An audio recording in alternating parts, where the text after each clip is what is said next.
नमस्कार, सुवर्णाज किचनमध्ये मी सुवर्णा तुमच्या सगळ्यांचे स्वागत करत आहे। तर आज आपण पाहणार आहोत ढोबळी मिरचीची रेसिपी। तर त्यासाठी आपण ह्या ढोबळ्या मिरच्या धुवून घेतलेल्या आहेत। आता ह्याचा दांडा ह्या मधनं कापून घ्यायचा असा या पद्धतीने, त्यातले सगळं बी काढून टाकायचे। अशा प्रकारे हे चिरून घ्यायचे।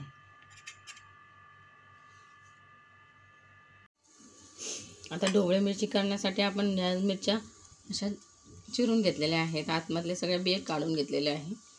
शेंगदाण्याचा कूट घेतलेला आहे, त्यामध्ये आपण हिरवी मिरची, लसूण आणि खोबरं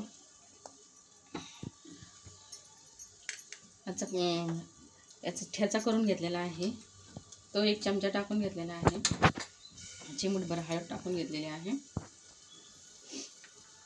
अर्धा चमचा लाल तिखट टाकलेला आहे। अर्धा चमचा काळं तिखट टाकलेला आहे। अर्धा चमचा मीठ, इथं चवीप्रमाणे तुमच्या मीठ टाकायचं आहे। हे सगळं एकत्र करायचं आहे। अशा प्रकारे जो आपण मसाला केला आहे तो यामध्ये भरून घ्यायचा।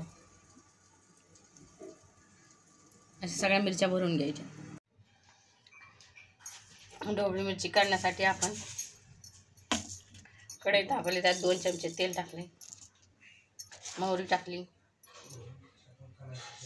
जिरे टाकले, हे तडतडून द्यायचे।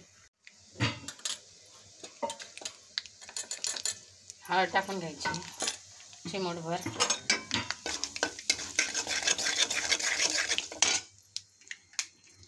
ह्या ढोबळ्या मिरच्या भरून घेतलेल्या आहेत, ते टाकून घ्यायचे।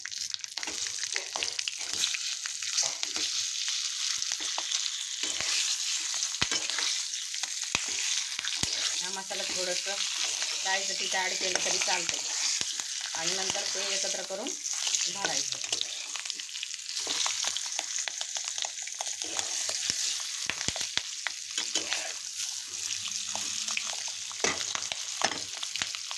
आपण जो मसाला केला होता त्यात थोडं पाणी टाकलं आणि हे मिक्स करायचं। पाणी ॲड केल्यानंतर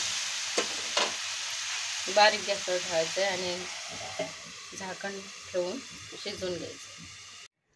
अशा प्रकारे आपल्या ढोबळी मिरचीची भाजी तयार झालेली आहे। तुम्हाला ही रेसिपी कशी वाटली ते कमेंटमध्ये नक्की सांगा। तुम्ही घरी ट्राय करा। व्हिडिओला लाईक, शेअर आणि सबस्क्राईब करायला विसरू नका। बाय।